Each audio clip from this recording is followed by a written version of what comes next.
Doctor? Doctor. I don't know if we're going to solve anything, but we haven't done a freestyle in a long time. We have not. We're always so consumed with talking about subjects. Well, there's so many subjects that are out there that, like, I mean, we'll mention something to one another and be like, wait, what is that? And then have to dive into it. So, I mean, we don't like to go into all of these things without a little bit of, I won't say knowledge, but information. Yeah. Yeah, because there's times where we'll kind of speculate on something and regurgitate like a few details we heard, mm-hmm. and then you hear it back and you're like, fuck, I was wrong about every piece of that. Oh yeah. But it's part of the game. Yeah, I mean, there are so many videos that you can watch and be like, that's not right. That's wrong. At least I do anyways, because I know so much fucking useless information about, and most of the time I'm wrong too, so. I do it all the time. Yeah. And I'm really good at catching other people when they do it. What a fucking retard. He didn't do his research at all. Have you ever watched the fucking Y-Files, dude? Dummy. AJ doesn't get anything wrong. No, yeah. I'm saying they need to watch his show to get the information correct. I'm just saying, if anybody ever wants to say that AJ got something wrong, I'm going to tell them, shut the fuck up. You don't know what you're talking about. He's a doctor. He is a learned doctor. Speaking of doctor, did you see our doctor smocks? Yeah. We're going to have to... We'll do something with them. Oh, yeah, I know exactly what we're going to do with them. Because even though I got those, and then I found a video of guys doing the same thing that we were talking about doing. With fucking losers! And then they're wearing doctor smocks, and I'm like, fuck! We're still doing doctors? No. It doesn't make sense, though. No, we're doctors. Yeah. They're not. Yeah. They could be, I don't know. Probably. It was a good video. I'll give them credit on it. They're doing what your idea actually was? Yeah, but it was more like they did like one or two videos and they talked about like 4 or 5 different things, versus ours are going to be one video on one subject. Yeah. Single issue bills. The one thing that they said that I 100% agree with is that if you're using any app on your phone for ghost hunting, you're already in the wrong. Because they're pre-programmed. Like, if it has ghost or paranormal or spirit in the fucking title of the app, it's already going to be predispositioned to give you shit that's going to seem like evidence. Yeah. So, don't use apps for ghost hunting. I thought about downloading one of those, like the, what is that, the thing that has like a bank of words. An Ovilus? An Ovilus, yeah. And I was like, well, I want a bank of like all random words, not just like ghost, spirit, apparition. Yeah. I'm alive. Devil. Demon.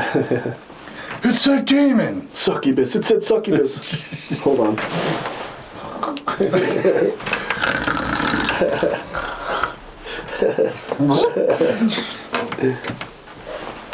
That'd be trippy to get raped by a succubus. Yeah. But it's not cheating. No. So it happens, and you just tell your wife, babe, succubus was totally riding my meat last night. Yeah. Totally. She's like, what's that bitch's name? Succubus. Steve?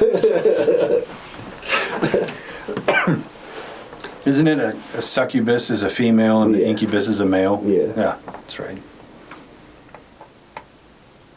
Yes. So that makes that a weird choice for a band name. Yeah. Unless he is the succubus. I don't know. He's kind of androgynous. Or if he's the incubus. He's kind of androgynous, though. He's the sexual demon. Yeah, he could be. It's those tall, skinny dudes you got to worry about. Yeah. It's ratios, I guess. It seems like a huge dongle. Huge Tom dongle. Yeah, it's those tall, skinny guys that got a fucking tree root on them. Yeah. So weird. Yeah. Don't have that problem. Me neither. Never have, you know. Probably never will. I don't know. Maybe Maybe get it blasted with some of that UFO radiation, it might grow. Yeah. Like radiate the shit. Just right here. I'm gonna put a lead vest. Cut a hole and just stick your dick out of it. Ready. Joke's on you. It's like the radiation they use for chemotherapy and shit. Shrinks it. Fuck! Well, that fucking backfired. Son of a bitch. There's one thing that I saw online that I thought was an interesting idea. I think it's totally fucking fake. But apparently, Earth is supposed to lose gravity for 7 seconds on August 12th, 2026. Have you heard of this? I did. Don't buy it, like, at all. 7 seconds of no gravity on Earth. We think of the ramification as like, oh, we're all just going to float for 7 seconds and then come back down to Earth. That's not what would happen if Earth lost gravity for 7 seconds. It would be cata-fucking-strophic. Yeah. You would probably fly, like, way off into the air somewhere. Well, not only would you float, Everything. so would cars. Yeah. And land masses. Everything that's not tied down. Oh, and water, which there's a lot of on this planet. Can you imagine the water just gravitating up and then dropping? What happens? You're going to have a fucking massive tidal wave. Yeah, I told Stitch this, and then I was like, I can just imagine you going outside, tying your waist to a tree or something with a shotgun just so you can fucking blast other people out of the sky.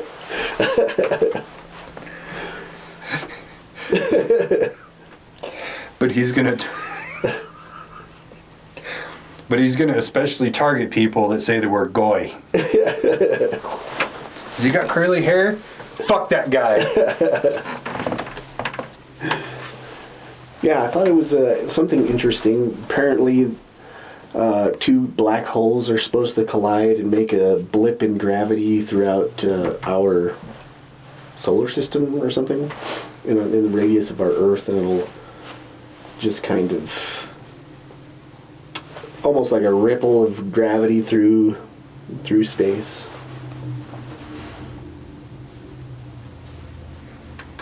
I kind of feel like if that was a real thing, we wouldn't be hearing it from random people on TikTok. We would hear it from NASA. Yeah. I had to look it up, though. I'm just glad that we're not going to be working that day in case it does happen. Because I would hate to have to, like, fucking slam back down to the ground and then, like, restart all the lines. Well, if gravity suddenly stops for 7 seconds, starting the line is going to be the least of your worries. Yeah. I would just want to be like in an area where there's nothing else that can also fly up. Yeah. Because I can imagine like a stack of pallets just starts floating around and then they all come down. Everything comes down at once. Now you're crushed. Yeah. That sounds awful. Yeah. It would really not be fun. Not very cash money. The 7 seconds might be a little bit... Whoa! And then that 2 seconds after that would fucking suck. Knowing my luck, for that 7 seconds, my feet would leave the floor by this much and that was it. Can you imagine you're finally like, oh, dude. I'm doing it! You're floating around and you're like trying to flip and like backspin and do all this cool shit and then gravity kicks in, boom, head to the concrete. Yeah. Now you're a quadriplegic. It'd be like one of those dreams where you can fly but you can't remember how, and you keep on trying. You ever have those? All the time. Yeah. All the time. Yeah. And I've tried everything. I've tried getting a running start at it. I've tried running down the hill and jump. Oh yeah, I have to do this. Superpowers with a catch. You can fly, but you can only fly while you're jerking your dick. You better learn how to get good with both hands because when one gets tired, you still need to land. Yeah. Hold on, I need to go down to the ground really quick. Oh, fuck. Whew. Now I'm fucking stranded in Sedona. Well, it is actually pretty healing out here, but everybody's seen me crank my hog. Healing energy. Everybody's giving me disgusted looks. It's all these. What would you think about that though? Like, if you saw some guy fucking cranking it, but he's flying, would you be appalled or like amazed? Amazed. Be like, how do I attain this ability? Like, wait, if he can do it, I can do it. just think happy thoughts. Next thing you know, you're not allowed within fucking 500 yards of a school zone. Yeah. You think that maybe if you were flying like that, you would just fly over a bunch of people and you just see random people like start cranking it too, trying to ascend. That's how you would know, like, these are the smart people. It's the ones that are like, oh my god, I'm gonna fucking try that. Yeah. And then the ones that are disgusted are the closed-minded idiots. You're like, hey, I see you. But is the catch like you have to edge the whole time? You would have to. Once you finish, do you just plummet? You'd be stranded. Or are you just like... For at least 4 or 5 minutes. Or are you just like, cranking your limp wiener? Like, where's the dynamic there? Yeah, would it have to be like you're like... Do you have to be fully erect? These are questions that need answering. We didn't know we needed to solve something in this one, but yeah, apparently we do. Hey, Marvel, if you need some new superhero ideas, we got you. The Crankmaster. The Crankster. He can fly at supersonic speeds while jacking his dick. He just walks into the room, you know him because he's got one big ass arm and one small regular arm. His like emblem on his chest is like a cum shot. Just like a... Did you ever watch I Think You Should Leave on Netflix? I still haven't watched it. There's one of the skits is Tim Robinson goes to like a haunted ghost tour. Oh, I did see that one. You did see that? Yeah. Any of these fuckers ever just like come out of the fucking ceiling and just drop a huge fucking cum shot? No, I don't think that's happening. Okay, just checking. Yeah, I was working with Scott one night, and like we kept on watching different, I don't know if we were watching full episodes, but just like different skits from some of the episodes on every other break, but that was the one that I saw.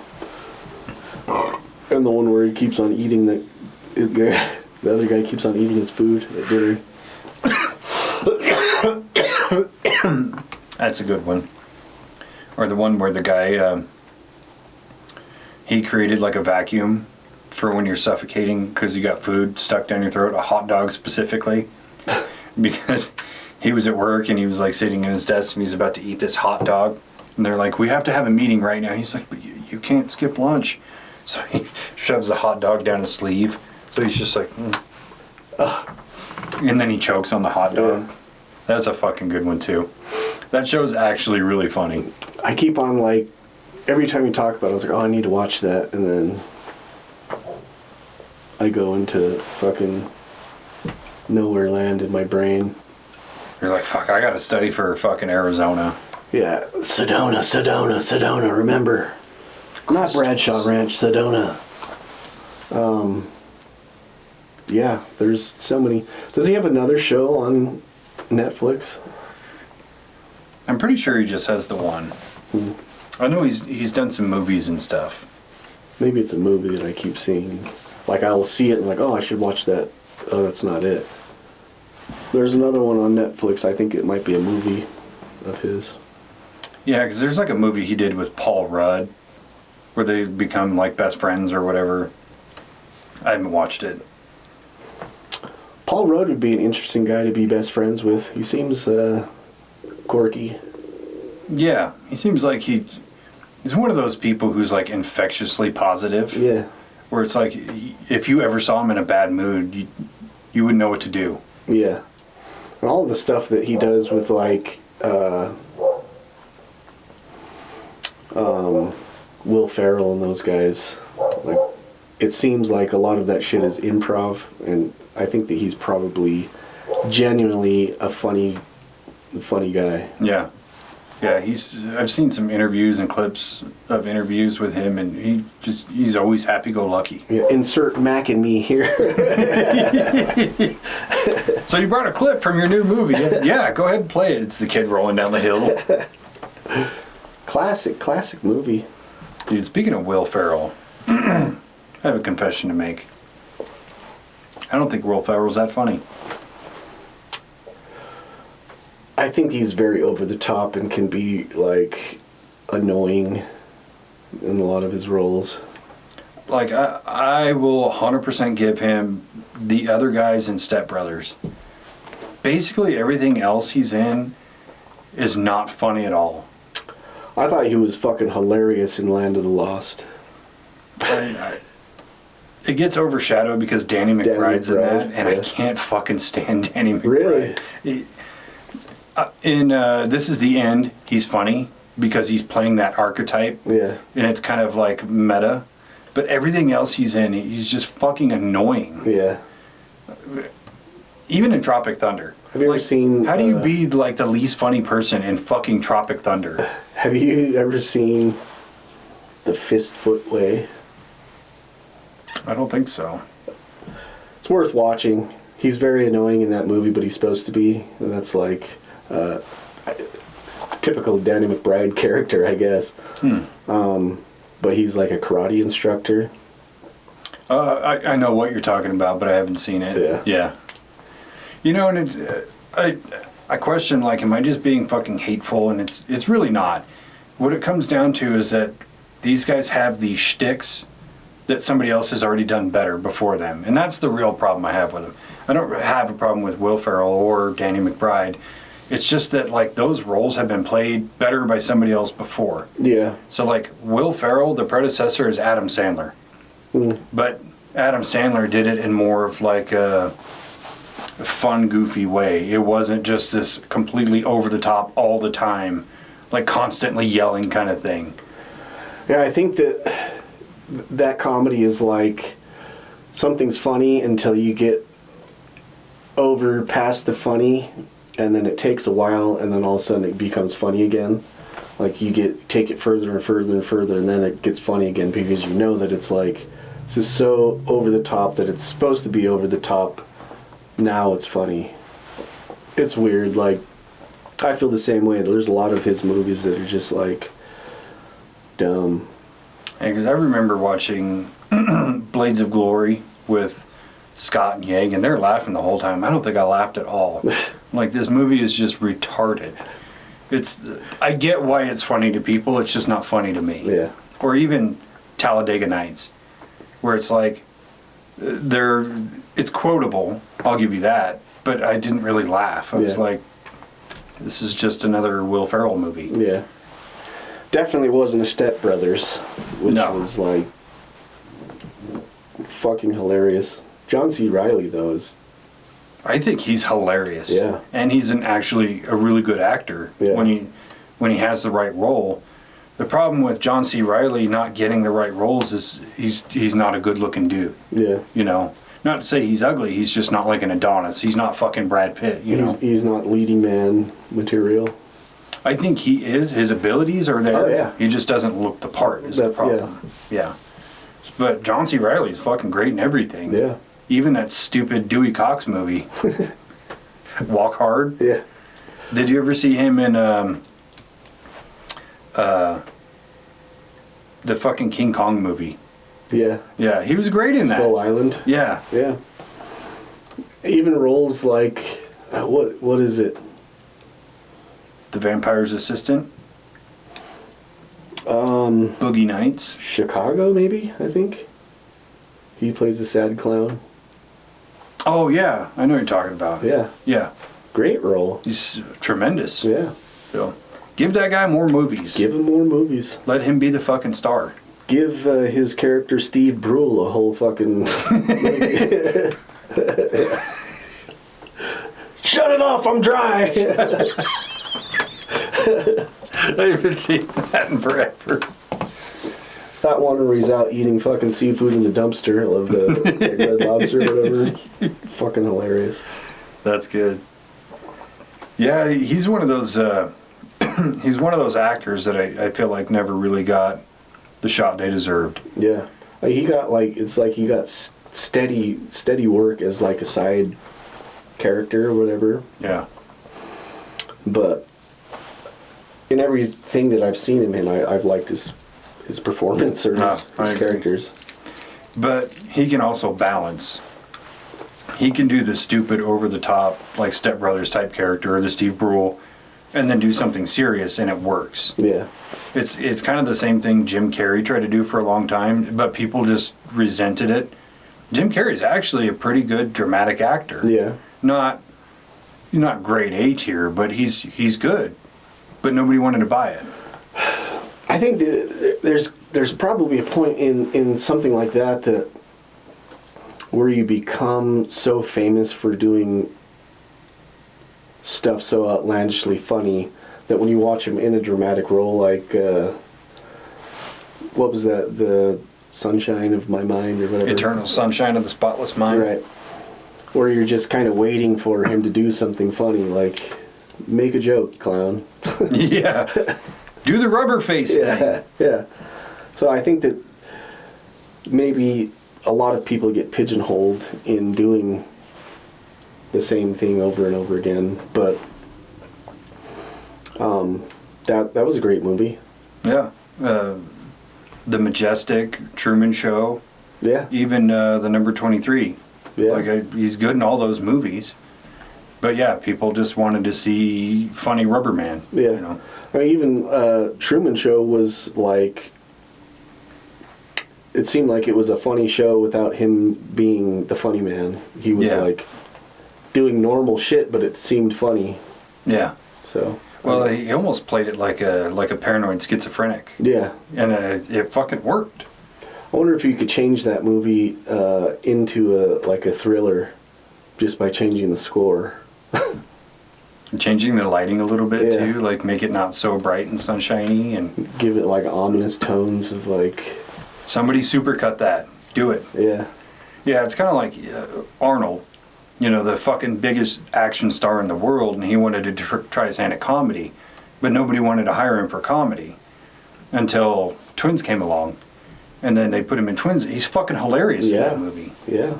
No, he's not just funny with the one-liners in the action. He was funny as this character. Right. Who was, in a way, socially inept. You know, he was raised on an island. He didn't have a whole lot of social interactions, and he took everything at kind of like a good-hearted face value. Yeah. Played it perfectly. Yeah. Well, he seems like in real life, in a lot of his interviews and stuff, that he is a very playful, a very comedic person. Yeah. In real life. So I think that played to his skill set perfectly of like having this role of, yes, he's got the muscles and he's the action star, but playing almost an innocent, I don't want to say dumb, but like ignorant type person that doesn't really know any better. Fish Out of Water is, I love that movie. Me too. I just watched it like 2 weeks ago. Yeah. And I hadn't seen it in years. I was like, man, this movie is actually way funnier than I remember. Yeah. Because it's like, a lot of the humor is a little bit more highbrow in that way. Kind of in the same way the first Ghostbusters is really funny, but it's not like dick and fart jokes or like the over-the-top kind of characters. It's like they're telling actually funny jokes in a kind of a serious way. Mm-hmm. Like, you don't want to join the private sector. They expect results. You know, fucking great lines like that. Yeah, doctors get it. Doctors get it. We're fucking doctors, and we're Ghostbusters. I got a picture that proves it. Yeah, Slimer's there. Fucking yeah. People, I'm sure people on the internet will probably think it's AI, but it really happened. We had our proton packs and blasters. Yeah, just fucking taking out ghosts left and right. You're doing the Lord's work. It was hard. It was hard. But we did it. We did it. We hopped in Ecto 1. Saved the world. I don't want to say we saved the world, but I think we saved the world. A few times. Did you watch the newest Ghostbuster movie, Frozen? Frozen Kingdom? Frozen Empire? Did you watch it? Yeah. Did you also think it sucked? Yeah. I mean, I liked it because it was a Ghostbuster movie, but it wasn't really a Ghostbuster movie. It didn't seem like. I thought Ghostbusters Afterlife. That's the really one. Good. They had that little ball. No, that's Frozen Empire. Wasn't that the newest one? Yeah, that's the newest one. Afterlife is the one that came before it. Yeah. Like, that movie is really good. Like, that is a really touching love letter to the fans of the franchise. Mm-hmm. And it stayed really true to the roots, and it used a lot of nostalgia, but I was totally okay with it. Like, that movie is excellent. And Frozen Empire is like, what the You guys just took the first script that came along, didn't you? Yeah, it seems like maybe it was a deviation to try to reboot a dying franchise or something, take it in a different direction, but I don't know. Didn't work for me. Me neither. And there's too much CGI, and the plot was just like one contrivance to another. I mean, the characters are still cool. Like, I still like the Spangler family, even with Finn Wolfhard phoning it in the whole time. it's still, they're entertaining to watch. Yeah. But that movie just fucking sucked. Yeah. Which is, like I say, almost every single movie that I've seen with Paul Rudd in, I like that movie. And that was one of those ones where he was good. He did his Paul Rudd thing, but like, I don't know. Oh, he's great as Ant-Man too. Yeah. Even in the shitty ones. Yeah. What was was that Ant-Man and the Wasp where they go down to that other world? Oh, that's the third one. That's Quantumania. Oh, right. That movie sucked. Yeah, I mean, I like the premise. I do like the idea. And in my mind, I think that's really how all of this works. Like, atoms and everything is interconnected because we're all part of the same thing. So, I mean, to me, it makes sense that scenario is a truthful scenario, which creates the possibility for multi-dimensions within the same space. Yeah, I 100% believe it's just a different layer of the ecosystem. Right. Where we're on this plane, but on a galactic level is up here, where there's a multitude of species beyond us. We're just the particles that make up the bacteria of the next level of being. Yeah, and simultaneous to that, just below our feet, there is the subsphere of insectoids and things like that, like ants and everything. They live in a different ecosystem than we do. And then, water-based life is a different ecosystem. And then subatomic particles. And subatomic particles. It's just like, it's all part of the same living sphere. It's just a different layer. Mm-hmm. Same with quantum level. Yeah. Like, we know that there are life forms at the quantum level. We just can't really see them. So are those levels just different dimensions? Potentially. Some say it is possible. Is it possible that quantum level life forms are in another dimension? Ancient astronaut theorists say yes. Dude, you could play a fucking drinking game to that show. Oh yeah. Just you as soon as fucking hammered too. As soon as they propose the question and then answer it right away, it's a full shot. Yeah. Or whenever David Childress does it, is it possible? You gotta take a pull of your beer. Yeah. Every time they recap from a commercial break the whole entire thing that you just watched, shot. Yeah. The entire subsection from before the commercial break that they recap in like 90 seconds. Like, why didn't you just tell it in 90 seconds to begin with? This show could be like, what is there, 7 commercial breaks? So 7 minutes long. Yeah. And then you could just make one bigger show. Like, put the whole season into one episode. Yeah. It's like an hour long. No Boom. commercials. And then you have all the information in the ancient astronaut world. I'm about it. We should just do our own version with blackjack and hookers. Okay. I'll get the blackjack, you get the hookers. I don't know where to get hookers. Me neither. Fuck. Never really looked, but... Yeah, me neither. I think Vegas has hookers. They do. Well, that's where we gotta go. We'll rent the house right next door to Zach Bagan's museum to do it. He probably knows where the hookers are, too. Oh, I'm sure. And then every time we see him walk in and out of the museum, be like, bitch! Ooh. A mama's boy! I don't think I could resist, dude. I'd be punking him all day long, every day. I mean, we could do that as a vacation. Just get lawn chairs and we're just sitting outside there. pounding beers. Just fucking, there he is! Fucking heckling him as he walks by. Oh, that was good. Wait for another 4 hours till he comes back out. Comes out, he's just pissed. Like, why do you look so mad? Are you possessed? Cheers.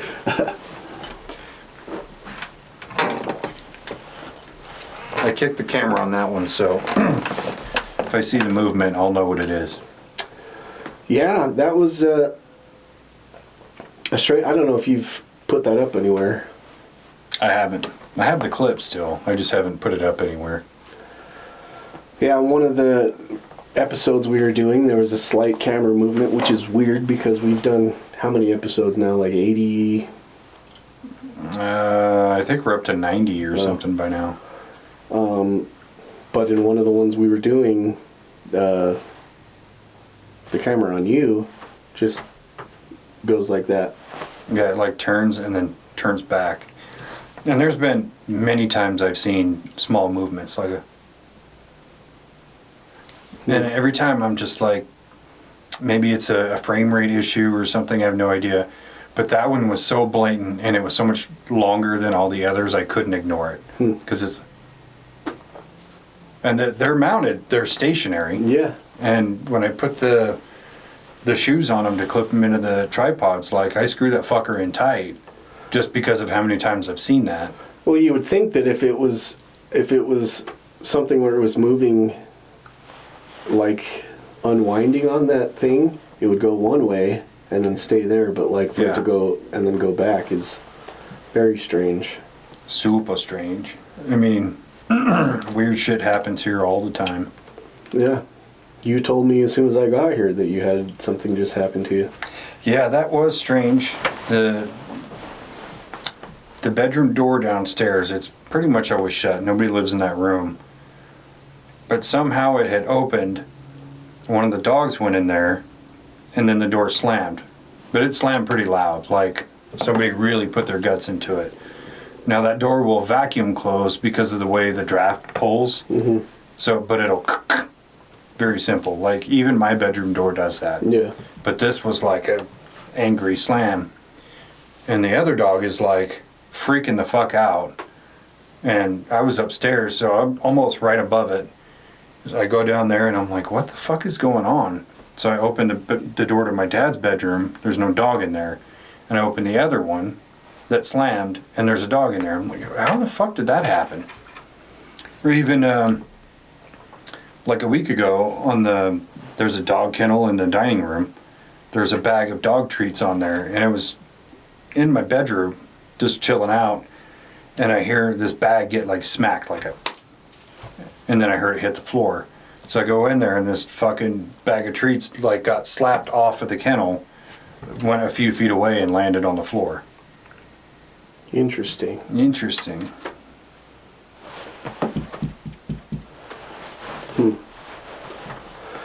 There's no. It just reminded me, like the door slamming and stuff like that, reminded me of a story that I heard.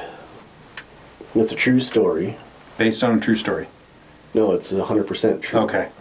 So it has nothing to do with Ed and Lorraine? No. Okay. Let's hear it. Not that I don't think they were involved. I never heard. So the story, maybe you probably even heard this story. So the story is it's a family, a guy and his two daughters. One is like 17, one is like 9 or 10. And the guy's wife dies. I don't know how she dies. And so they're going through like mourning, and the dad starts picking up longer shifts to make up for the loss of income from his wife, and so he's staying at work later, working more hours. And so the kids are at home by themselves later and more frequently. And so one of the nights when the dad's at work, kids get off school and come home, and they decide to do a little seance to try to talk to their mom. And so they have a Ouija board. They get the Ouija board out and try to contact their mother through this Ouija board. And so they do the seance and whatever, and they think that nothing happened. And so they put that away. They go upstairs. Dad's still not home because he's got to work super late. So the kids put themselves to sleep. So one girl goes to her room, the other girl goes to her room, and the younger girl starts hearing tapping coming from somewhere in the house, just like tap tap tap tap tap tap tap. And so she's sitting there, and then all of a sudden she starts thinking maybe it's Mom who's trying to communicate. Maybe we did contact her, she just couldn't speak to us at the time. And so she goes and gets the other sister, her older sister, and her older sister says, "Oh, you're just hearing things. It's just the house settling. It's just, house always makes noises." And so, like, she asked if you can sleep in her room. She said, "Yeah." Climbs into bed with her, and then a few minutes later, they start hearing the tapping again. And she's like, "That's the tapping I was hearing." And so they're laying there for a while listening to this tapping. And so finally they get up, start walking through the house, turning on the lights to see where the tapping is coming from. And they go down and they figure out the tapping sounds like it's coming from the basement where they did the seance. And so they hear this tapping. And so they go down to the door, open up the basement door. Of course, they don't want to go downstairs because it's dark, scary basement. That's like horror movie territory down there. And so they start talking, asking questions. "Mom, is that you?" Tap, tap, tap. And then, "Can you hear, do you know who I am?" Tap, tap. And then, so they're communicating with this thing, and it seems like it's answering. He only taps when they're asking questions. So they get all excited. Yeah, they contacted their mother, their dead mother's spirit, and Dad finally gets home, and so they're like all happy, and they tell him what's going on, and he's like, "Oh," kind of not really sure to believe them, or like, but they start asking questions, and of course they don't hear it. The tapping stops. And so the dad wants to be supportive. I mean, the kids just lost their mother, so he doesn't want to tell them that they're crazy or they're hearing things, or he wants to kind of keep their spirits up. He hasn't seen them happy since Mom died, and so okay, well that was a really cool experience, go to bed. And so for the next week, the girls are communicating with this thing, and they're saying that they're communicating, and it keeps on tapping, and by the end of the week, when they go to bed, they start hearing tapping coming from underneath their beds. Tap, tap, just tapping on their beds. And so they're, now at this point, they're kind of, it seems, to them, it seems like it's getting more aggressive. And so they start getting kind of freaked out by it. And so they start telling their dad, it's getting scary, stuff's getting scary. Now, at this point, he's worried that his kids are having some mental issue from their mom passing away, and they don't know how to deal with the grief. And so they're making up these stories. And so he's like contemplating, do I need to put my kids in therapy? Because this is like a serious thing now. And so he's like trying to decide if he's going to put them in therapy. So the next week, he's going to work again, and the girls come home and they start hearing tapping in the house, and it starting to get more aggressive banging and stuff like that from the basement. So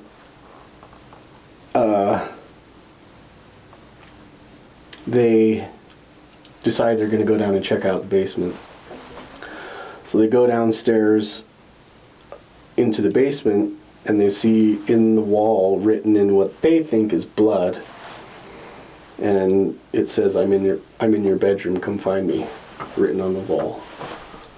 And so they get freaked out, and so the girls run out of the house, run to the neighbor's house, tell the neighbor what's going on, and so the neighbor goes, takes a look, and he's like, "Oh crap." Gets out of the house and then calls the dad, lets him know what's going on. So the dad comes home, goes to the neighbor's house and grabs them. Or first he goes inside the house and looks and sees it for himself, that it's really written there. And so he's freaked out at this point, but he's like, "I need to get these girls into therapy." So he checks out the whole house. There's nobody in the house. So he goes and gets his kids. Next day they start going through therapy and stuff, and then for like a month, everything stops. Like, they don't hear any tapping. Everything start to go back to normal. And there's one day where they decide to go out to eat, or they go out for ice cream or something like that. So the dad takes the girls and one of their friends out, and they come home, and as they're coming into the house, it's nighttime at this point. The dad notices there's a few things, like a lamp that's like in the front room, I guess, that's turned on, and he doesn't remember turning it on. And so there's a few things. He opens the door, walks in, and it looks like some of the stuff in the house has been moved a little bit. And so he's kind of trying to figure out what's going on at this point. And there's a radio that's been turned on, like in the living room, just like low volume. So he goes and turns off the radio, and he's like, "Well, I should probably check out the house because it seems like somebody's been in here." So the girls are looking at each other and looking at their friend. Of course, the friend knows what's going on because the girls have told her the stories of the tapping and what's been going on, and so they're all kind of freaked out. And so the dad's like, "Let's go check out the house." They go through all the rooms in the house, go downstairs in the basement, nothing. They don't find anything.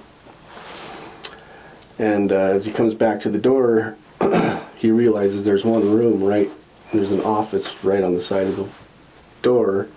Like when you come in, there's an office off to the side.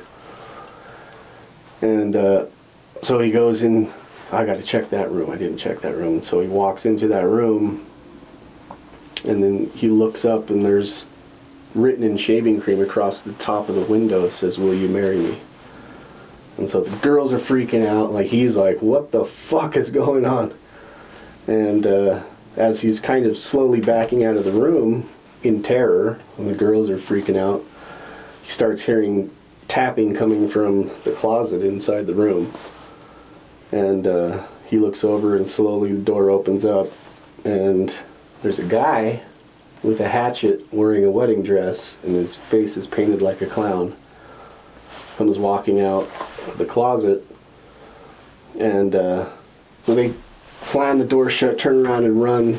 The girls are taking off, and they turn off into the house. And so the dad runs out, and he hears the guy opening the door behind him, and the girls run up the stairs. So the dad runs up the stairs behind them. I don't know why they didn't just run out the front door, but so they run upstairs. Guy's right behind him with the hatchet coming behind him, and they get into the bedroom, and the dad manages to slam the door shut, and he's holding the door shut, and this guy is trying to get into the bedroom. Jesus Christ. So the oldest girl turns around immediately, flings the window open in her bedroom, and jumps out the window. hits the ground, like pops up, and runs to that same neighbor's house. And so she calls the cops, or the neighbor calls the cops, and the whole time the dad is still holding the door, fighting, making sure this guy can't come in the room.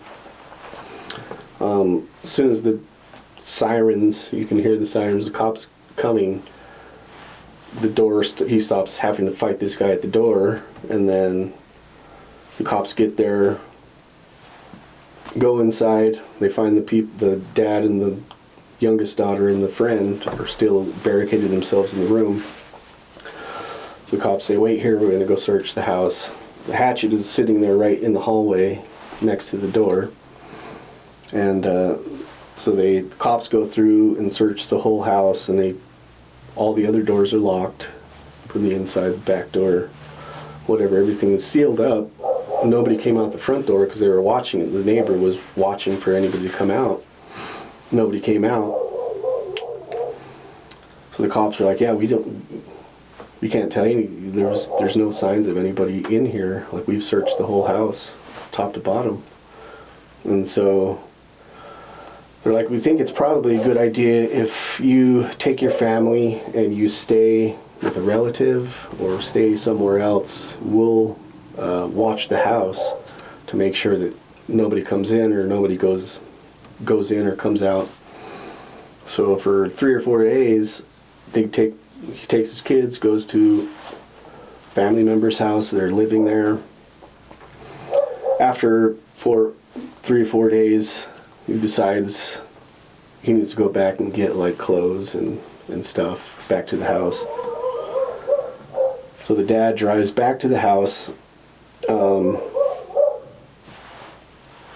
Right away notices there's no police there. They're supposed to be there watching the house. Mm-hmm. And so he's like, that's weird. I thought they're supposed to be here all the time watching the house. And so he goes up to go to the front door, and he notices movement in one of the windows. And so he's like, okay, maybe it's the cops. Maybe they're inside, staking out the house from inside. They're just there so nobody sees that they're there. But he decides to go to the neighbor's house again, call the police, and verify that they're there. And so he goes over, calls the police, and their dispatcher's like, yeah, there should be somebody. Actually, you might be catching them right now with shift change. And so there's a lapse of maybe 10 or 15 minutes where one person leaves and the other person shows up. He's like, most likely if you go outside right now, you'll see there's a cop out there. Mm-hmm. So he hangs up with that, goes outside, and there's a patrol car sitting outside the house. And so he goes over, talks to the cop, and tells him, he's like, yeah, I noticed you guys have people on the inside the house. And he's like, no, there shouldn't be anybody in there. And so the cop is like, here, I'll check out the house. And so the cop goes to the front door, opens the door, goes inside, and then notices that, like, somebody has glued pennies across the whole ceiling. Like, there's a bunch of shit all over the house, just messed up. Ketchup and mustard writing all over the walls. So like, there's definitely been somebody in here, but how are they getting in and out? Because there was nobody in the house. And so he immediately goes outside, stays there with the dad, makes sure nobody comes in, nobody leaves, and calls for backup. Backup gets there, and they all go in there and start really searching the house again. Find nothing. So they go downstairs and they're talking about what's been going on at the house, and they're down in the basement kind of spitballing what could be happening. And one of the guys does something where he bumps into the washing machine, and it kind of moves, and he's able to see a little hole in the wall. Mm-hmm. And so he moves the washing machine, and then there's a little hole in the wall, and he goes in there and shines his flashlight inside, and there's a guy dressed as a clown with his face painted in there, hiding inside the wall. So they arrest him, take him to jail. So apparently this guy, he was a kid, he was like a 17-year-old kid, who had been living inside the walls of their house for like 10 months or something like that. Jesus Christ. And this is a real story? This is a real story, yeah. And so this is where it really gets weird. So the guy gets arrested and he's in jail for like burglary and trying to commit murder, basically. Turns out he went to school with the oldest daughter. The oldest daughter, he had asked her out on a date and she turned him down. And so he was like vengeful and wanted to kill her. So he broke into the house, was living inside the walls for a long time. He would come out at night and get food, use the bathroom, whatever. And so they had like psych evaluations on him. But I think he was in jail for 6 or 7 months, and then posted bail. Somebody posted his bail, so he got out while he's awaiting his trial, and ended up doing the same thing at somebody else's house and murdered a lady and her 2 kids. Jesus Christ. Yeah. So then he got arrested and he's serving 3 life sentences. That's intense. Yeah. Moral of the story is conceal carry. Yeah. Because I carry all the time. And if I walked in and I saw that shit in my house, will you marry me? Then the guy comes out with a hatchet. Like, can that thing deflect bullets? Wrong house, fuckface. But yeah, I think that was, I was listening to that story and I was like, what the fuck? That can't be true. And so I looked it up. I can't remember the kid's name. But yeah, he's serving 3 life sentences. He was 17 at the time of the trial, and so his attorneys were asking that he be tried as a minor, but he was like, no, this kid is fucking crazy. Yeah. And but he was eligible for parole when he turned 35 or something like that, and so he came up at a parole hearing, and so they do the psych evaluations and stuff like that, and the person that did his psych evaluation said that he's probably the most psychopathic person in the prison systems currently. Jesus Christ. Yeah. Very intense. What do you do with a person like that? I don't know. You put him in Gen Pop and let nature take its course. Yeah. I mean, he'd probably get a few more victims. Yeah, so I saw this TikTok recently. It kind of reminds me of that, of what's an unethical experiment that humans should try. And one of them was to get like DNA from a psychopathic serial killer and create clones of that person, raise them in different environments, and see if the outcome is the same. Just to see if it's like a nature versus nurture. It's like, that's actually a really fucking cool idea. How crazy would it be? I kind of wonder if they've actually done those experiments. I do think, to an extent, yes. Maybe that there's some kind of genetic marker that makes you predisposed to become a psychopath, and some black government agency was like, hey, put this kid in the foster system, switch him at birth or do whatever you got to do. Put this kid in the foster system and let's see if he turns out to be a psychopath. Would not surprise me. Yeah. I don't put anything past our government, for sure. Oh yeah. Yeah. If they could do that, why wouldn't they just breed psychopaths for like special ops types? Like, wouldn't that make the most sense? You just want a ruthless killer that just wants to get in there and fucking... At the same token, you're creating somebody without morals, so what are they going to have allegiance to? Like, if nothing, just the thrill of killing. Being able to do it legally and without ramifications. That would probably be it. Yeah. Actually, with the whole short film thing, I've been coming up with different ideas, and I have one for a slasher movie where it's in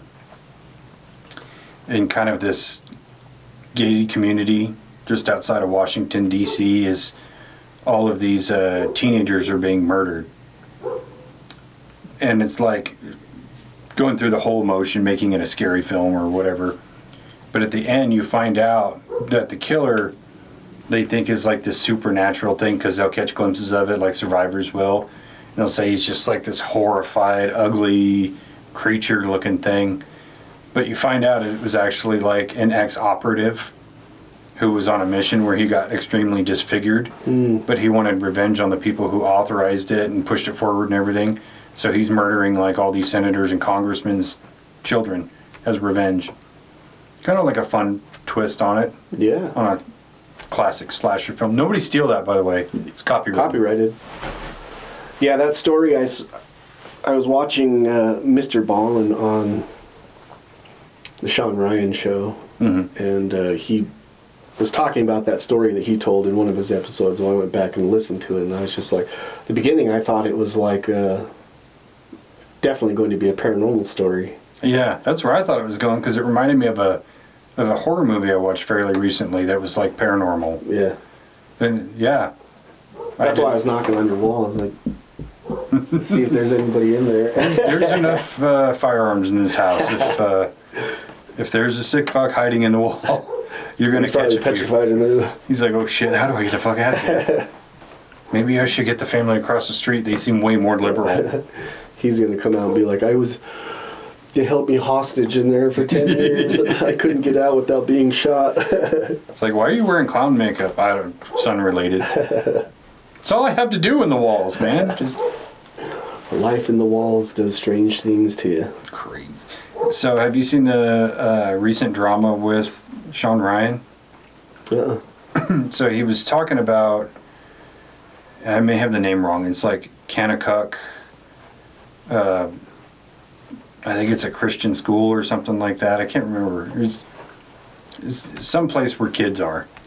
But the people in charge of this place have been molesting kids for a decade or whatever. And Sean Ryan had exposed it on the show. Somebody he was talking to, they were having a conversation about it. And so Kanakuk, I think that's the name, sent him like a cease and desist and was like, we're going to get our lawyers after you and all this other shit. And he's completely transparent about everything. Like, he posted it all on social media, and then he did like a video message talking about it. He's like, this is a situation, there is legal proof of all of this and blah blah blah. I didn't speak out of tune. I said what was actually there, and now they're threatening me with legal action. He's like, fucking bring it on. I can't wait for that discovery. I was like, good on you, Sean. Yeah. That guy's got a fucking pair on him. Yeah. Not just that, but the whole thing with, what's that fucking guy's name? With the eye patch. Congressman. Dan Crenshaw. Oh, yeah. All the beef between them has been super fucking entertaining. Because Dan Crenshaw is as crooked as they come. And he's a douchebag. And so they were going to like sit down and do a podcast episode or whatever, and Dan Crenshaw kept jerking him around, and he rescinded the offer, and now they're having legal bouts. It's like, dude, Sean Ryan's fucking lawyers are making money hand over fist. Yeah. But he's like one of the few people in the entertainment industry who's actually like credible, and he's a stand-up guy, and he's standing up for what's right. Yeah. And people don't like that. That's what I love about his show, is that most of the guests that he has on aren't trying to spin some fucking tale. Maybe they are, but seems very credible, and he seems like he's trying to get just information out, like about whatever topic it is. But I think that he is one of the most real personalities. Like, he's not trying to sell anything except for give a platform to somebody who wants to talk about whatever it is. Yeah. And he's not afraid to sit down with people he disagrees with or doesn't like. Like, he sat down with fucking Hunter Biden, of all people. Yeah. And it's like, how many How many podcasters are actually going to do that? Because court of public opinion has already made their mind up about Hunter Biden. Like, he's a shitbag, and he's a druggie, and he's done all these illegal things, and his family's embroiled with corruption. Like, we all kind of have that same feeling. And then here's Sean Ryan, like, let's hear his side of the story. And that's a fucking baller move, in my opinion. Yeah, I haven't watched that episode. I saw it on there, and I was like, whoa. Yeah. I thought it was more brave of Hunter Biden to go on there. Honestly, yeah. Really? But what has he got to lose? Like, he has zero credibility. Yeah. And it's like the one time he's finally being offered to tell his side, you should take it. So if you could gain one shred of your credibility back, just one little piece, it's worth it for him. Yeah. For Sean Ryan, it's probably like nobody wanted to deal with Hunter Biden. Nobody wanted any part of that, except for like the super right-wing, pro-conservative people who just want to attack Hunter Biden to go after Joe Biden, Right. which is kind of pathetic if you ask me. But it's like, you know, Sean Ryan is one of the few people he's out there just seeking the truth and putting it out there, and he's actually exposing people for the wrongdoings that they're doing because it is the right thing to do. Right. So I love that guy, man. Yeah. Seems like a stand-up fella. I'd love to have a beer with him. Although I think he's sober, but I'll have the Really? beer. He can talk.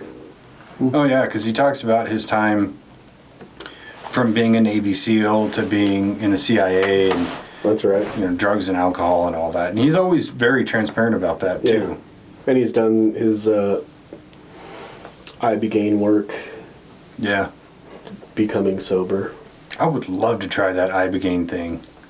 It's like a fucking 12-hour trip, dude. Yeah, I think that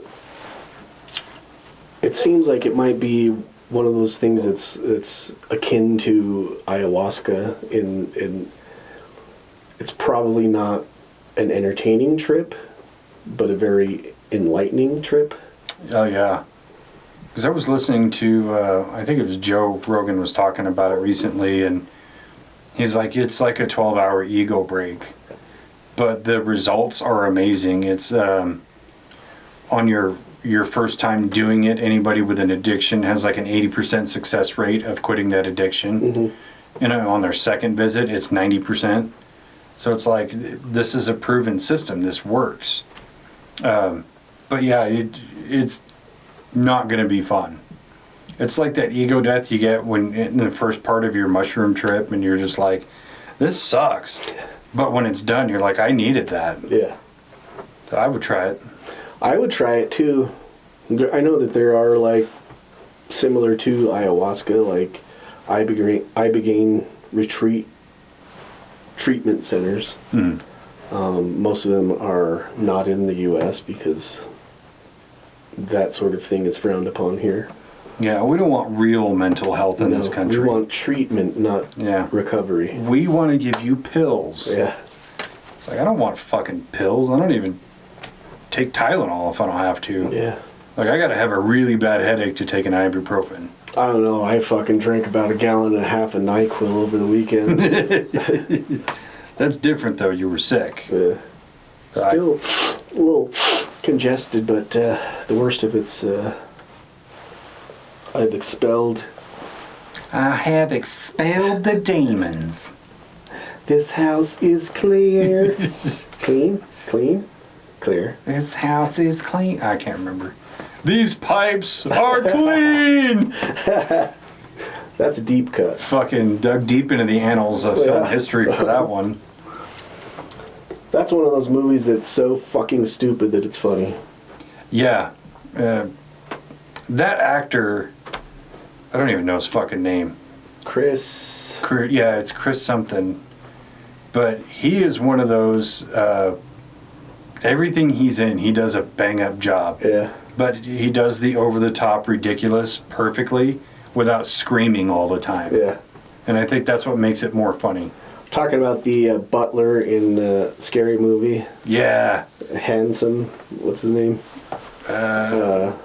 He's also the mayor in Schitt's Creek. Yeah. And he was in... Something about Mary. Yeah, he was Ted, and there's something about... Not Ted. Yeah, I can't remember. Woogie, something or other. Yeah. He was the actual fucking stalker. Yeah. Break out in hives. Fucking classic, dude. Yeah. I think maybe that's part of the problem I have with some of those guys is like, in the same way I cannot fucking stand Leslie Jones's stand-up comedy, where it's like being loud does not equal being funny. Just because you're screaming doesn't make you any more funny. It's obnoxious. Like, tell a real joke. Yeah. And then she's on a fucking interview talking about Tony Hinchcliffe, and he's all about shock comedy. Like, that's all you do. Yeah. You talk about dick all the time and being a, not a shock comic, but it's like all you're doing is screaming at the audience. It's not funny. I've never seen any of her stand-up. Oh, it's so bad. I just thought, like, she never really played any, like, memorable scenes on Saturday Night Live. I didn't mind her in the Ghostbusters movie. I thought she was kind of funny in that movie. She had like one or two decent lines, but I think she was just like yelling stuff. The power of panic compels you. Like, okay, you're being loud again. And I think she seems more passable in that movie because she's so juxtaposed with actual funny people. Yeah. Like Kate McKinnon and Melissa McCarthy and shit. Like, they were actually she married funny. to Kate McKinnon? I don't think so. I don't know. She's not funny. But I was thinking about this the other day because I'm a big fan of stand-up comedy. It's much harder for a woman to stand out in stand-up comedy because there's so many shitty ones. It's mostly a male-dominated thing. So it's like you can't really compare all the men together because there's just too many versus like the amount of women in stand-up comedy is a lot smaller. But you have so many shitty female stand-up comedians like Leslie Jones or fucking Hannah Gadsby. I don't know why they keep getting her to do comedy. She sucks. I don't know who that is. She's like super pro LGBTQ, so that's like 90% of her shtick. And it's just not funny at all. But then you'll have a banger like Nikki Glaser or Whitney Cummings, and they're fucking hilarious. It's like, you know what they're doing? Do that. Stop yelling and stop talking about LGBTQ stuff all the time. Yeah, I think that Hannah person, I think Kara likes her comedy, and I don't think she's very funny. I don't know if that's who I'm thinking of, but there's one female comic that Kara thinks is funny and will watch her stuff, but I'm just like, I don't get it. But it seems like it's like a male-female type thing of where I don't understand what she's talking about, maybe. I don't identify with that or whatever. There's a part of that with Hannah Gadsby I try to buy into of like, maybe I just don't understand it because I don't have the female perspective. But a lot of it is just like, she's almost trying to give a TED Talk at a comedy show, and it gets obnoxious. Yeah, and it seems like a lot of like Nikki Glazer's stuff is very a man-style comic, where she's a good-looking girl telling dirty jokes. Yeah, but she also does like actually good jokes, and sometimes they're clean. Oh, dude, her roasts are fucking hilarious. Oh my god, top fucking tier. Yeah, I love those Comedy Central roasts, dude. She's definitely a funny person. Yeah, she tells some really funny stories, and she actually seems like a well-read person in real life. So I think that plays a factor. Or even Whitney Cummings, she has some pretty good stand-up stuff. She's got a couple of them that like aren't bangers, but she's still funny in. Or even what's her face, Amy Schumer. Like, she used to be really funny, like with the self-deprecating, I'm a slut humor, and then she started stealing other people's jokes, and then kind of like leaned into the pro-left message and just became intolerable to listen to. I never really listened. I always just couldn't get over the fact that she looked like Reagan. From The Exorcist. Yeah. Now that you say it, I can't unsee it. Yeah. Totally. With the high cheeks and everything. Yeah. Yeah. That's fucking perfect. Yeah. So I was a little bit fucking scared every time I saw her, so I didn't know if she was telling a joke or she was going to steal my soul. Speaking of stand-up comedians, have you ever listened to Brendan Schaub do comedy? No. You know, he's like Joe Rogan's buddy. He was a UFC fighter. Stand-up comedian. He is so bad. Yeah, I've always heard him talking about doing stand-up, but I've never actually seen any of his material. Well, I got curious about it a few weeks ago, and he's got a special called Gringo Poppy. I watched like 2/3 of it. I haven't laughed once. And I'm like, okay, I'm just checked out. And if you haven't made me laugh at all in fucking 30 minutes or whatever, you're not going to do it. Yeah. So bad. Yeah, I just watched that new Chappelle stand-up. Is it good? Well, it's Chappelle, it's good. But Yeah, it's pretty good. Definitely, like... Chappelle's always gets into, like, political stuff, but he's funny. Still a funny fucker. he is funny, and I think what makes him able to tell like politically charged jokes is that he doesn't really take a side unless it's just like the logical side. You know, it's every time he's been attacked by LGBT, he's never really in the wrong per se. It's just he has a different opinion, and they just go after him so ruthlessly, which gives him more fuel to tell more jokes. Yeah. I think Chappelle is like probably top 3 Yeah. of all time. Yeah. And that's a pretty high bar. Yeah. Yeah, he's been doing it for so long. Especially coming from like... What's that fucking... Oh, the Nutty Professor. And Chappelle's in that and like doing stand-up. He's like the guy with the shit locks, he says. Yeah. Like little side rolls like that, and it's like, holy shit, this guy is actually the fucking...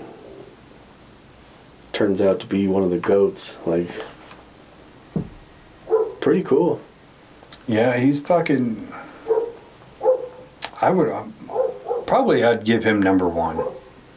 And that's a pretty high watermark. Like, you think of Richard Pryor, George Carlin, or Chris Rock, Eddie Murphy. Mm-hmm. Like, some of the greatest ever. And I think Chappelle's probably above all of them. Yeah, if not, you know, above them, right next to them, if not above them. Like, he's right on that level, if not higher, for sure. Yeah. And I love that he never has like an over-the-top stage either. You know, like you watch like Cat Williams, who's very funny. Yeah. But he has this huge backdrop at the chair and everything else, and he's always got like his pimp goblet and all that. Where Chappelle doesn't need any of that. His presence alone is the stage. Yeah. He's so fucking good. Yeah. Who is the other? Eddie Griffith? Griffith, yeah. Eddie Griffin. Griffin, yeah. Yeah. Andy Griffith. Andy Griffith. For clean comedy at the time was hilarious. Yeah. That fucking bit he does about watching people play football, classic.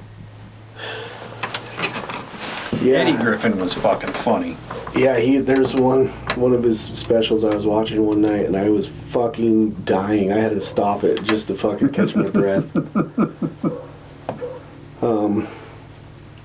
Yeah. We need to get more good comedy specials. We need to laugh these days. I'd agree, and I think the comedy world is kind of strained right now, because it's like all of the top performers in comedy right now, they're all kind of like the circle of Joe Rogan's buddies. Mm-hmm. And some of them are really funny, and then others it's kind of like you're just being mean, and that I'm not into that. Like, I want you to tell me an actual joke. Like Tony Hinchcliffe, you know, he's got some funny bits, but for the most part, he's just kind of a dickhead. Or what's the other one? Schultz. It's kind of the same way. Mm. It's like you're just deprecating on other people, and that's not as funny as telling a funny story. Yeah. And then you get like Bert Kreischer, who's, you know, like we talked about, that drinking buddy you only want to see once or twice a year, and he's super, super self-absorbed. Or even Tom Segura to a point, like he still is a real comedian. I really like his stuff. But it becomes difficult to like differentiate him as a person versus his comedy. Yeah. So I think we just need to like start propping up new comedians. Yeah, and I do. The type of comedy that I really enjoy is not like set up punchline. It's like Chappelle style, where he'll do that, but in the midst of doing that, he's telling a story along the way with a big payoff at the end. Yeah. Still like taking little jabs at like punchline here, but the story keeps on progressing into an arc of like the payoff is like a callback to what he was talking about before. Yeah. And that's the real punchline, which is fucking genius. He's great. I even think Joe Rogan is a really good stand-up comedian. Yeah, he has some great bits. His special that he put out, I liked it. Yeah, I've seen a few of his. Last year, he just did like a HBO special. Yeah. Or it was on Netflix. Netflix, yeah. Like he's got that bit about how men are hardwired to want to fuck. Yeah. He's like, you could take a tribe of men that have never even seen a woman, and you put them in the presence of a beautiful woman, and they're going to be like, what the fuck? Like, that's fucking hilarious. Yeah, I have never really... I know I've seen some of his older stuff, and but then watching his podcast for so long, and then going to that Netflix special, it just came out like within the last like 9 months. Mm-hmm. So I turned that on, and it was a weird, like, first couple minutes was just kind of weird, like going from that transition of this person who's just, usually I'm watching him, the ones that I listen to most of the time are like specialists that he has on, like neuroscientists and mm-hmm. whatever, he's doctors and stuff, and so like most of those conversations are serious, and then going back to watching him do stand-up, it was just kind of like a, wait, what? It's jarring, yeah, for sure. But I enjoyed it. Yeah. It took a few minutes to get back into that, like, oh, wait, he's a comedian, yeah. Yeah, and it's funny, too, because when he does his show, he's, like, he'll, you know, make a little joke here or there, but he's never, like, funny. And I think that's more entertaining for the show. And it's great that he has, like, that differentiation, because when he's doing stand-up, it's really fucking funny. Yeah. Versus just hearing him talk about, you know, peptides and COVID and everything else. Yeah. I do listen to the like the Protect Our Parks episodes, and those are entertaining for other reasons, I think. I stopped listening to those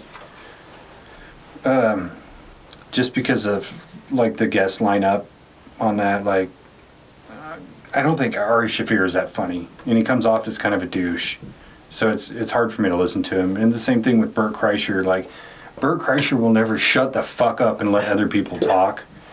So I have a hard time with that too. I don't listen to any of the fight companions. I'm just not into MMA like that. Yeah.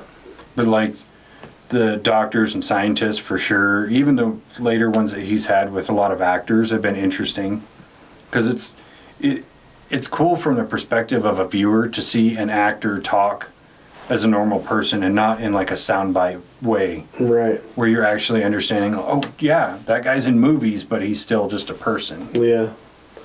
Yeah, that one with what was that one you asked me about if I'd watched it? Ethan Hawke, yeah. That one was quite insightful. It really was, and it really did change my kind of perception on the way I kind of see actors. And like when he was talking about, you know, if your daughter drew you this picture, you know, made this piece of art and gave it to you, what would you say? You'd be like, oh, this is great. You wouldn't be like, that's so pretentious. Because I see actors and I think there's a lot of pretentiousness there. So like listening to these different episodes with actors has kind of dispelled a lot of that for me. Yeah. Not to say there aren't, but yeah, it is hard to think about, like, you go to see a movie and you're watching the movie and like, that was so dumb. Why did that person act in a certain way? And it's like, well, it was a character choice. This actor is trying to create a character from a script that they have. It's hard to look at a movie through a lens of like, what is this person doing? What are they portraying? Without just getting drawn into the scene or whatever it is, like, and judging it for being a bad scene or being like a bad movie because you didn't like the movie or you didn't like the performance might have been great, but you think it's a bad movie because you didn't like the movie. yeah. Things get overshadowed very easily. Yeah. And I think there are still like some actors that are very pretentious. Like Jared Leto seems to be the most pretentious dickhead in Hollywood. Like all the stories about when he was getting in a character to play the Joker, and he's like sending his co-stars use condoms and dead rats and shit like that. Like that's not my craft. That's you being a fucking tool. Yeah. Yeah, there's so much weird stuff around that guy. Mostly with his band, like people talking about his band is a cult, and yeah, he has like a sex cult going on, and he is got a lot of rapey vibes to him. And there's been a lot of women who have come forward and said like he's very pushy really sexually and does a lot of very uncouth things. And he's just not that good of an actor. He got a couple of banger roles early on, and then he's just like milking it out now. Yeah. Like Requiem for a Dream, shit like that, where he's like this deep critical character, and then he just like plays everything else just the same. And his version of the Joker sucked. Well, he was only in the movie for like fucking 30 seconds. Well, they cut most of his shit out because he was just too over the top. Too over the top in a movie like that with Harley Quinn. It's like, dude, we were going for serious kind of action movie, and you were giving us like George Clooney Batman style. I'd rather watch George Clooney as Batman. Batman and Robin. Ben Affleck. No. Who was it in Batman and Robin? Oh, Chris O'Donnell? Yeah. Yeah. Who was Batman, though? George Clooney. Oh. All I remember is the fucking Mr. Freeze. And it was very... Not even comic book. It was like cartoony. It was like the movie version of the 60s Batman show. Yeah. Is what I always think of it as. Yeah. It's super campy. It's ridiculous. It's over the top. Like, they're trying to make a movie that's going to sell toys. Which, at the time, I totally get. I really do understand that. But it's like, there's a limit. You know, you can only go so far with it, and then people are just going to hate the movie. Yeah. Versus, you'll look at, like, Batman Forever was more of a balance in that. It was camping, it was silly, but it still had a little bit of that Tim Burton seriousness to it. Yeah. And it sold a shitload of toys. Yeah. Like, if they had stayed on that path, they probably would have made several more movies. Yeah, I remember I had a Batman toy. And it had, like, his yellow belt, and you could, like, pull it out with it. It had a string on it, so you could, like, pull it out and hook it on something and then make him go up to... Like, it was retractable string thing. Yeah, I had the same one. I had a bunch of those toys. Dope. Batman did all sorts of crazy shit. It was awesome. He could stay underwater for fucking ever. Yeah, I was a huge fan of Batman growing up. Now I think he's just fucking overrated. And maybe it's because we've had 89 fucking Batman movies. Yeah. But, being a superhero nerd, I hate having discussions with people about who could Batman beat. because it's always the same argument. With prep time, shut the fuck up. I'm sorry. There's no way Batman beats Superman, even with prep time. Even with prep time. He almost did it in Batman versus Superman, but he cheated. Martha! So stupid. What did you think about Robert Pattinson's Batman? Have we talked about this? I don't think we have. I actually think that was a breath of fresh air. Yeah. When they announced he was going to be Batman, of course there's always the backlash. There's always like, oh, the guy from Twilight. Like, have you not seen anything else he's done? He's actually a very brilliant actor. Borderline's unpretentious. But I think that's the payoff. You're a really good actor, you have to border on pretentious. Yeah.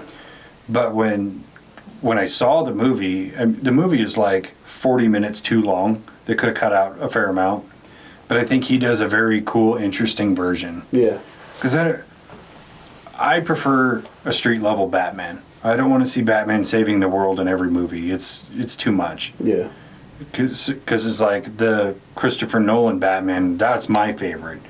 But he's solving like Gotham-sized problems. So seeing them bring that back, coming right off of like the Zack Snyder Batman, was perfect. And he was like different and unique. His suit actually did different things. It had different like accoutrements that made sense. And he was a little bit more covert too. Yeah. Like keeping his suit in the backpack and shit. I really liked it. Yeah.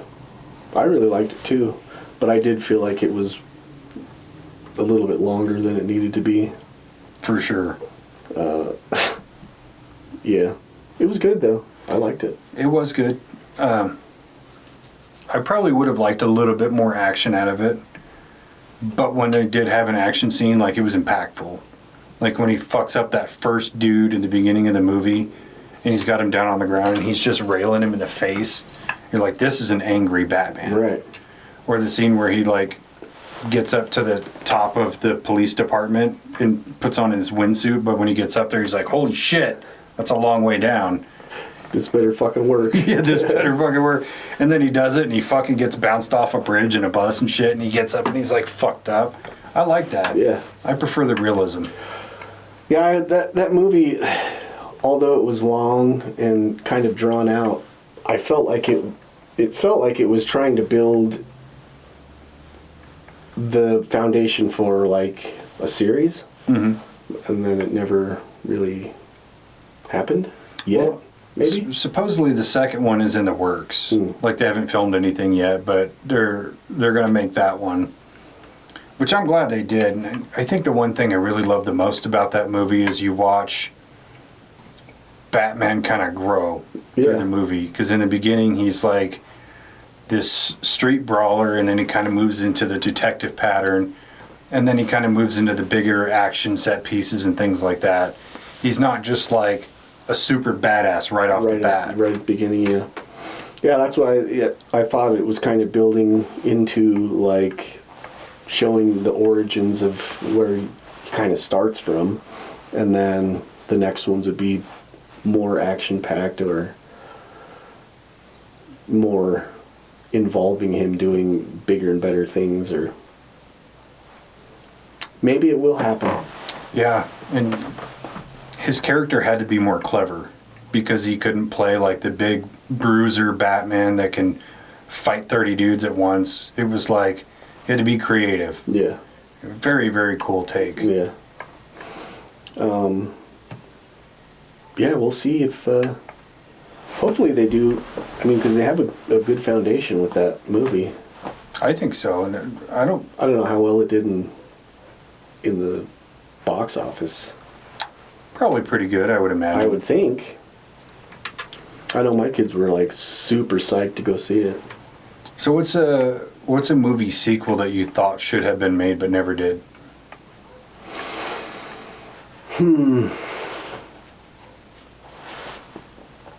I don't know. I always think that movies should have sequels, and then they do make a sequel, and then it's like, oh, they should have not done that.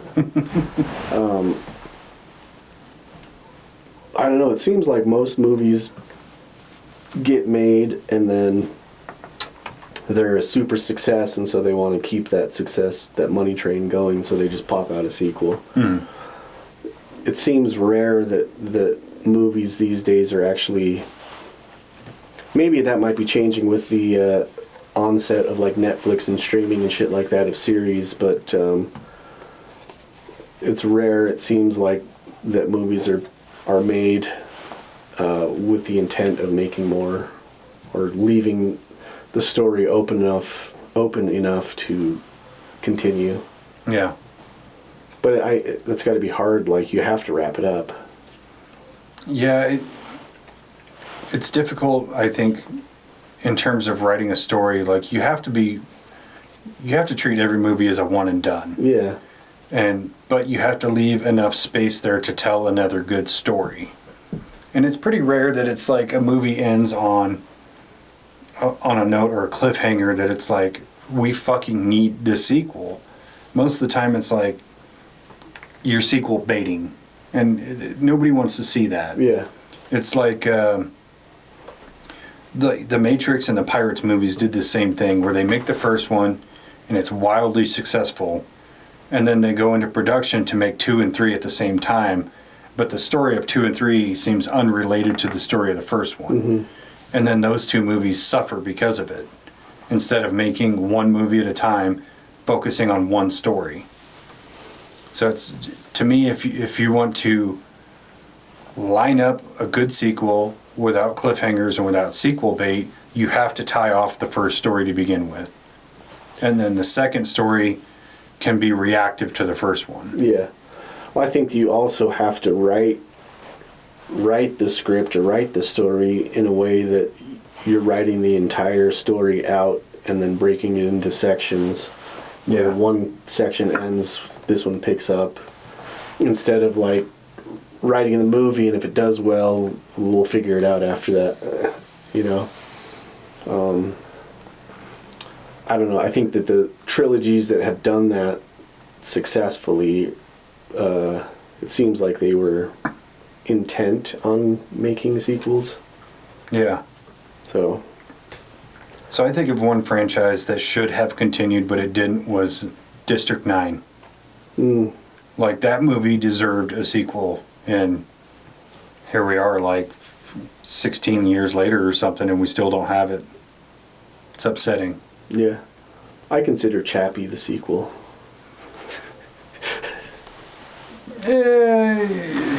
It's in the same world. Yeah. I mean, but all of those Blomkamp movies are in the same world. Yeah. District 9, Elysium, Chappie. But he's got a very unique style, and I wish he would make more movies. Maybe that's it. We just need to write a movie for him. Give it to him. Hey, I wrote a treatment for District 10. I can just hand it right to him. Yeah. I'd have to find it first, but I think a movie franchise that shouldn't have made sequels, or should have done what you said and write out the whole story and then chunk it off, was The Highlander. Because the first one is supposed to be a one and done. And How many Highlander movies are there? 1, 2, 3, 4, 5, plus the TV series. Gotta capitalize. They fucked up on that one. Yeah. Because have you seen the first 3 at least? I want to say yes. My oldest brother was like super into the Highlander movies. I've seen the first 2 for sure. I don't know if I've seen any other ones. So like the first one is supposed to be a one and done. It's the game is won. Connor and the Kurgan face off, and Connor wins, and that's supposed to be it. But because that movie got so much praise on home video, they decided to make a sequel, and the sequel is the biggest piece of shit. It's like, instead of them just being immortals, they're fucking aliens from the planet Zeist and shit. It's so stupid. What? You gotta describe somehow why they have these powers. Aliens. I think it would have been better if they didn't describe it at all. Yeah. I think the mystery of why they're immortals and why there's a game and a gathering and all that, like, the more you kind of leave that ambiguous, the more interesting it is. And then the last movie they did, Highlander the Source, they explain it, and it's fucking stupid. It's so bad. It's like the source is this power, but it's being guarded by like the oldest immortal thing or whatever, and then they have this really weird fight that is played back at high speed and then slowed down, and it's so stupid. And at the end, the prize is just being mortal, just like it was in the first movie. What about a Highlander movie that it's in the realm of the Highlander movie, but it's like in the future of like a different, almost like Predator, how they're coming out with these new Predator movies, but it's like different places in time because the Predators are coming to these planets at different times. I mean, that's kind of how the Highlander works. They're doing a remake right now with Henry Cavill as Connor McLeod. Oh. And I'm actually pretty excited about that. So hopefully they'll just fix all the mistakes that they made before. Yeah. Don't do the alien thing. It does not work. Not in any way. Unless you incorporate it early and like give that the origin story somehow. I don't know. I would just not do it at all. Leave the alien storyline for an alien movie. But yeah, super excited for that. When's that supposed to come out? I don't know. Just in the works. Yeah. But you know what else Highlander related is? I'm supposed to get the DVD today. Oh, really? We can do the movie review. I haven't seen that movie, and I probably watched it when I was 12 or 13 years old, maybe. You're in for a treat. Yeah. There's a lot of shit in there that didn't age well. Oh, I'm sure. So was that made in like 84 or something? Came out in like 86, Yeah. so yeah, around there. I'm excited for it. I love those old 80s movies that are just like, what? They make total sense in the 80s. Oh, absolutely. For sure. Absolutely. And fuck, what did I watch recently that was from the 80s and I was like, this would not fly today? Yeah, it was something or other, but yeah. Those movies from the 80s, they're just timeless, though. Yeah. I like watching old, like, horror movies from the 80s, because that was like, they weren't too, like, hoary. I mean, they were like boobs and stuff like that here and there, but like, they weren't like, you watch a B horror movie now and it's like soft porn. But like Critters, stupid movies like that. Gremlins, where it's like funny, campy, stupid, Army of Darkness, you know. Classic 80s style fucking comedy horror. I think the best horror movie to come out of the 80s, and this is going to be controversial because there's so many bangers, but The Thing. Oh, yeah. John Carpenter's The Thing. Yeah. Is a fucking grade A horror movie. You can watch that right now and it's still amazing. Didn't they remake that in the early 2000s? So they did another movie of The Thing, but it's actually a prequel to that story. Right. Which that movie got a lot of hate. And I'm like, this is actually a pretty good movie. It explains all the stuff you see in the setup for the 81 The Thing. So it's like, what are we so mad about? You know what would be a good movie for a sequel was 30 Days of Night. Ooh, that would be good. Because it could just be like years later. You know, the vampires come back. Yeah, I could see something. Doesn't have to be the same town. Could be a town close to that. I could see something along the lines of like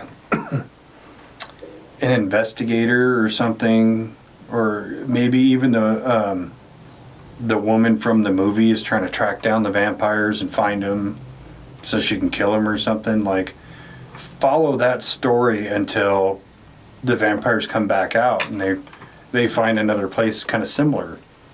Yeah. And Yeah. They could even make that a series. Speaking of horror movies that got turned into a series, have you seen that they're coming out with a 13th Ghost series? I did. I actually liked that movie, even though I thought it could have been way cooler. I really like the premise of that movie, but like, I'm interested to see what they're going to do with the series. I hope they make it a little bit more serious and actually scary. Yeah. Because it's like you said, like, great premise, and there was a lot of good things going for that movie, but they just didn't quite hit the mark. Mm-hmm. And there's a million reasons for that, but I think with the series they have a great foothold to not only tell like a good story about like the mansion and how they got there and everything and what's happening with that, but delve into the histories of those different 13th ghosts without it being like a throwaway line of, well, this guy was just a big scary dude and he was killed, you know, like. Well, I think if I was going to make a series of 13 Ghosts, I would probably do like episodes for each ghost's origin story. I think that's what they're going for. Oh. But tell it concurrent with the story that you're telling now. Right. You know, I think that'd be super fucking cool. Right.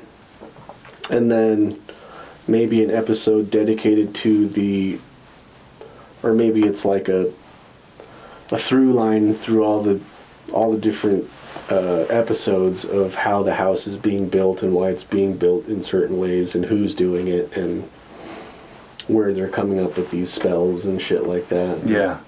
I think it could be really cool if they do it correctly. Well, if they do it right.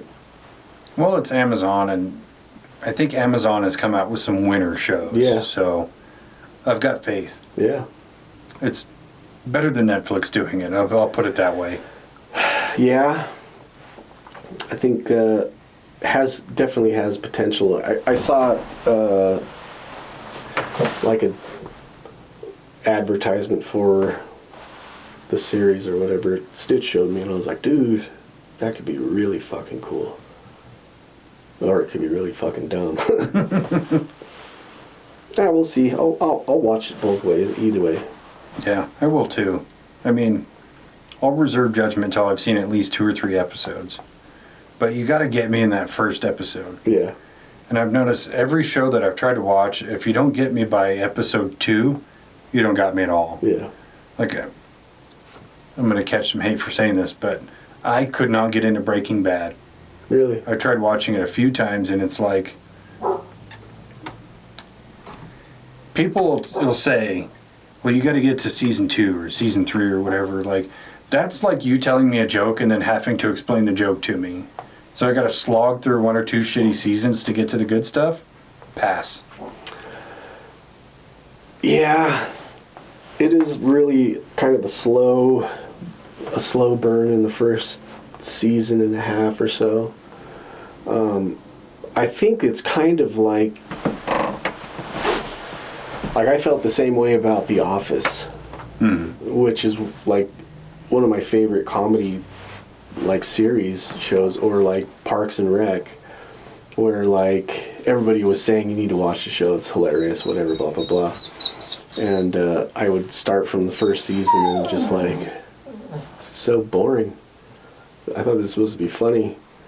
But if you skip to like the 3rd season and just start watching it from there, then I watched the whole season and then went back and watched the first ones. And for me, that was like I didn't have the backstory. Like, those shows really don't have backstories on the characters, but like the progression. But it was easier because the characters were already established in who they were and stuff like that. And so it was like, okay, a lot of those shows I'll start with like the 2nd season and then watch everything and then watch the 1st season because it seems that way, where if I started from the beginning, I'm not really into it. Yeah. Yeah. That also kind of goes back to why I like a miniseries. They get right into it and they're telling the story and rolling through characterization like super quick. Yeah. Because it's like we only have X amount of episodes to tell this story and flesh out these characters. So it really just gets to the point right away. Or you could just do Game of Thrones style and like build the episode on one person and then kill him at the end of that, and then start with somebody else. Yeah. On the next episode, kill that motherfucker. Game of Thrones was a fucking great show, and I resisted watching it for a long time. Yeah. And then I started watching it because I can't remember who I was talking to. I think it was Chewy. And I was like, yeah, I hear the show is just about like rape and killing all the time, and every time you get attached to a character, they get killed. And he's like, not as much as you'd think. He's like, just watch one episode. It was just like my thing. Just watch one episode. If you're hooked, you're hooked. If you're not, move on. And I watched it, and then I ended up binging all fucking however many seasons were out then, and I finished just in time to start the last season when it started coming out. Great fucking show. Yeah. Yeah, I just started watching the new series, the Night of Seven Kingdoms or whatever. I heard that was pretty good. It's a lot different than it's kind of almost like it seems like a comedy. That's what Scott was telling me. He's like, tonally it's way different. It's almost like funny. Yeah. And so I was like, I would give that a shot. Yeah. Because when House of the Dragon came out, I had zero interest. I still have zero interest. I tried to watch, I think I watched the first 2 episodes, but it was kind of boring. Yeah, I think it just came out way too late for me. Like, it should have come out within a year of the ending of Game of Thrones itself. And then I probably would have invested, but... Yeah. The first episode of this new one, which had me like, what the fuck is this show? Is it supposed to be funny? Because I was laughing. But then, like, watching through it, it was like, okay, yeah, well, this is kind of a comedy so far. But, like, the first opens up and this guy is, like, he's mourning the death of his, he's, like, the squire, and his knight has died. He was an old guy, and he died just of being old. And so he's like, I'm gonna honor you, like crying, and it's raining and shit, and he's like burying him. I can't leave your sword here because I need it. I'm gonna take your sword and I'm gonna become a knight. And like he's like devoting himself to the dead knight. And then it cuts to him like standing behind the tree that's right there taking a shit. I'm like, what the fuck? I think there's only 2 episodes out right now, but yeah. Second episode is it shows the knight being a knight, and like he walks out from, like, he's sleeping with some chick, and he walks outside to take a piss, and he's got this fucking hammer, just like... That's something Scott was telling me too. He's just got this fucking massive root. Yeah. I was just like, whoa! Babe, don't watch. Yeah, you cover your eyes. This show.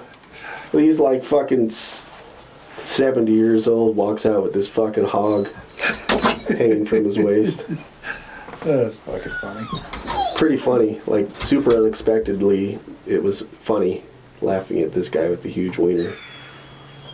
I'm gonna have to check it out. I'll probably watch that tonight. There's a new Mike Flanagan show on Netflix too that I need to watch. I'll have to prioritize. You know who he is? He's a comic? No, he does. He writes all those like spooky shows on Netflix. So Midnight Mass, Follow the House of Usher. All those shows are bangers. Like House of Blind Manor is kind of boring, but all the other ones are really good. Yeah. Follow the House of Usher is like, in terms of a miniseries, there's Chernobyl, and then there's that. Yep. So, yeah, I watched that one night, waiting, like trying to stay up for graveyards. I started watching it at like 4 o'clock in the afternoon. I watched the whole series until like 5 o'clock in the morning. I went to sleep. And then a couple months later, I was telling Carrie she needs to watch it. She needs to watch it. came down and she was like, had started it, and then I sat there. She fell asleep like after third episode, and I watched the whole series again. Like, great series. I think I've seen that series like 5 times all the way through. Yeah. It's just that good. Yeah. It's that rewatchable. Yeah. But yeah, have to check those out, man. What's it called? The new one? I think it's called Renegade, but I'm not sure. Hmm. I just saw it on there like a week or 2 ago, but I had homework to do for Arizona, Yeah. so we'll see. Anyway, I think we covered a lot of ground. Yeah. Good little freestyle. Haven't done that in a while. Yeah. I think we went in a lot of different directions. And along the way, I'm sure we solved something. Something. We'll have to rewatch it and see if we caught any more paranormal activity or if we solved anything, but put it in the can, dude. Put it in the can. Doctor? Doctor. Later, Tater. Bye.